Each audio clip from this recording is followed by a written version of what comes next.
Good morning प्यारे बच्चों। आज है 19 नवंबर और आज हम क्लास 10th के इंग्लिश विषय की वर्कशीट 55 करेंगे।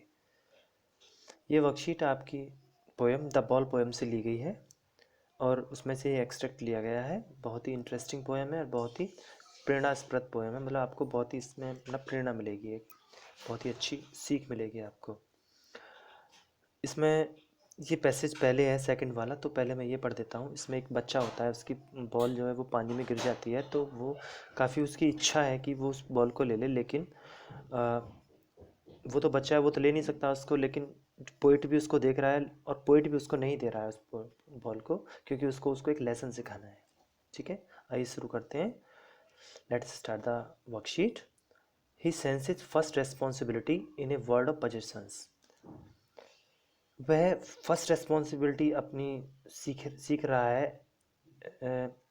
possessions मतलब होता है, मतलब जो एक जो मेटेलिक जो वर्ड होता है, जो एक भौतिक जो वर्ल्ड होता है, उसमें अपनी फर्स्ट रेस्पॉन्सिबिलिटी वो सीख रहा है। People will take balls.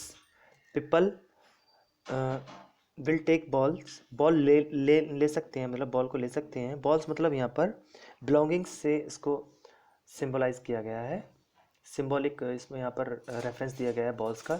Means belongings मतलब जो हमारी चीज़ें होती हैं, जो हमारे मतलब वस्तुएं होती हैं, उनसे इसको रिलेट किया गया है। Balls will be lost always. Peoples के पास बॉल्स होती हैं और वो उनकी इच्छा होती है कि वो बॉल्स को लें रखें, लेकिन बॉल्स ऑलवेज लॉस्ट हो जाती हैं।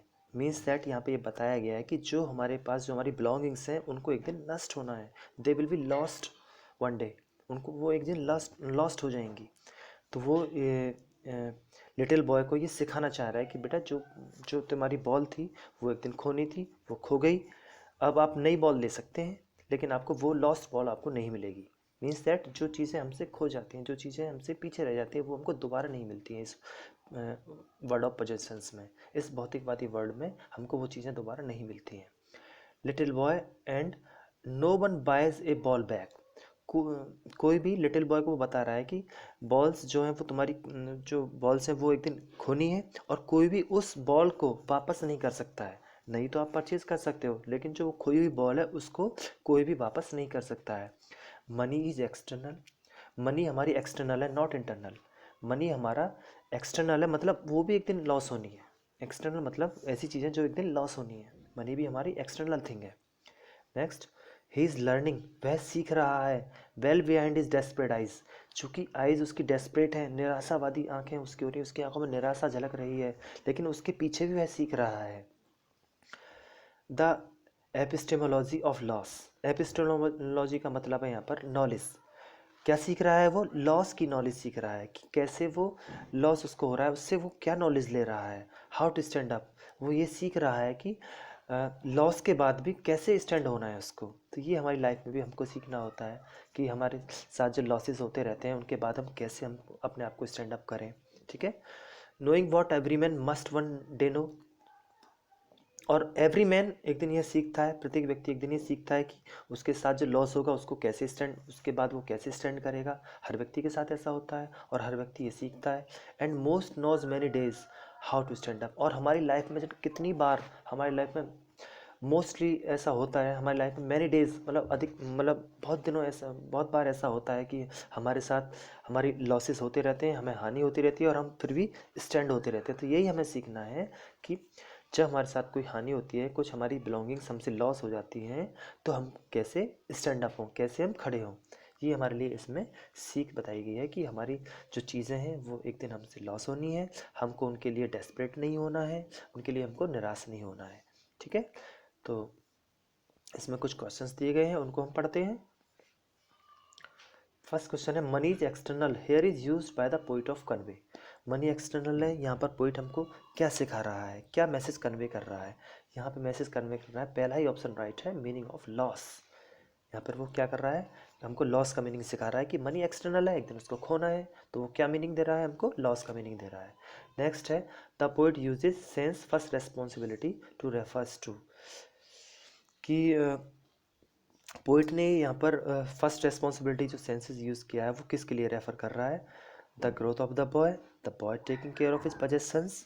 तो यहाँ पर जो वो यूज़ कर रहा है वो राइट आंसर बी है, इस पर वहाँ पर ये सीख दिखा रहा है कि बेटे हमको अपने पजेशंस की, हमको अपनी चीज़ों की केयर करनी चाहिए। वो उसकी फर्स्ट रिस्पॉन्सिबिलिटी थी इसमें। चूँकि ये पोइम उसने जो इसमें एक्सेप्ट दिया हुआ है, ये पोइम पूरी नहीं है, बीच में से उसने उठाई है, तो ये चीज़ आपको मैं बता नहीं पाया था। उसकी जो फर्स्ट रिस्पॉन्सिबिलिटी थी, उसको यह सेंस मिला था उससे, जो बॉल उसकी खो गई थी, पोइट उसको ये सिखाना चाह रहा था, बेटे अब हमको अपनी जो पजेशंस हैं, अपनी जो बिलोंगिंग्स हैं, उनकी टेकिंग केयर करनी चाहिए, उनकी देखभाल करनी चाहिए। ठीक है, नेक्स्ट है, नेक्स्ट हमारा क्वेश्चन है,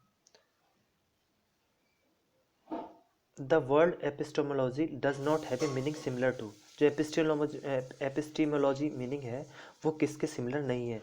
thinking logic, theory of logic, metaphysical philosophy and function of stem. ये जो हमारा है, ये इसमें से राइट आंसर होगा इसका ऑफ स्टेम, क्योंकि यहाँ पर सारे में thinking logic, theory of logic, metaphysical philosophy, ये सब इसके सिमिलर है एपिस्टेमोलॉजी के, मतलब कुछ ना कुछ हमको नॉलेज मिलेगी, लेकिन फंक्शन ऑफ स्टेम से हमको कोई नॉलेज नहीं मिल रही है, तो right answer is D. Next है, transferred epithet is a poetic device used in the phrase. Transfer epithet जो पोएटिक डिवाइस है, वो इनमें से जो चार हमको फ्रेजेस दिए गए हैं, इनमें से किस में यूज़ हो रहा है? बेसिकली जो पोएटिक डिवाइसेस होती हैं, आप इसको सेकंड मीनिंग में आप ले सकते हैं फिगर्स ऑफ स्पीच में, जो आपके हिंदी में अलंकार होते हैं।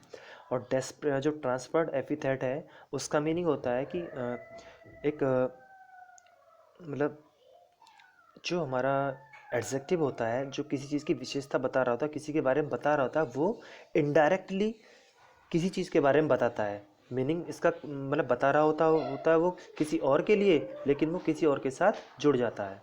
अरे आदि, हैप्पी बर्थडे बोलते हैं, ठीक है, तो वहाँ पर जो बर्थडे के लिए हमने हैप्पी लगाया, लेकिन वो हैप्पी बर्थडे, जन्मदिन हैप्पी नहीं हो रहा है, वो किसके लिए यूज़ हो रहा है? उस बॉय के लिए यूज़ हो रहा है, उस गर्ल के लिए यूज़ हो रहा है, जिसके लिए वो जिसका बर्थडे मनाया जा रहा है। सेम हेयर यहाँ पे भी ऐसा ही होगा। जो यहाँ पे जो राइट आंसर होगा इसका होगा डेस्परेट आइज। चूंकि आइज डेस्परेट नहीं है, डेस्परेट वो इंटरनली डेस्परेट हो रहा है, निराशा उसके अंदर है, हार्टली निराश हो रहा है वो, लेकिन किसके साथ यूज हुआ है? आइज के साथ ही यूज हुआ है, तो इस वर्ड में है यहाँ पर ट्रांसफर्ड एपिथेट। ठीक है, नेक्स्ट है हमारा, the word that does not indicate a hopeless situation impossible to deal with. मतलब जो है एक होपलेस सिचुएशन इम्पॉसिबल है, वो किसके साथ यहाँ पर? उसका राइट आंसर नहीं है, मतलब किसका जो वर्ड है वो इंडिकेट ये नहीं कर रहा है, तो इसका राइट आंसर होगा कंपोज्ड। कंपोज्ड का मतलब होता है हमारा काम, शांत, समझ रहे हो, पीसफुल।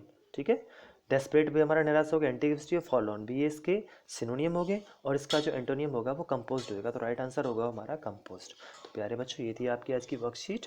आई होप आप सभी को अच्छे से समझ आ गई होगी। आप सभी बच्चे इस वर्कशीट को कंप्लीट करके ग्रुप में सेंड करें। Okay, take care, bye bye and have a nice day.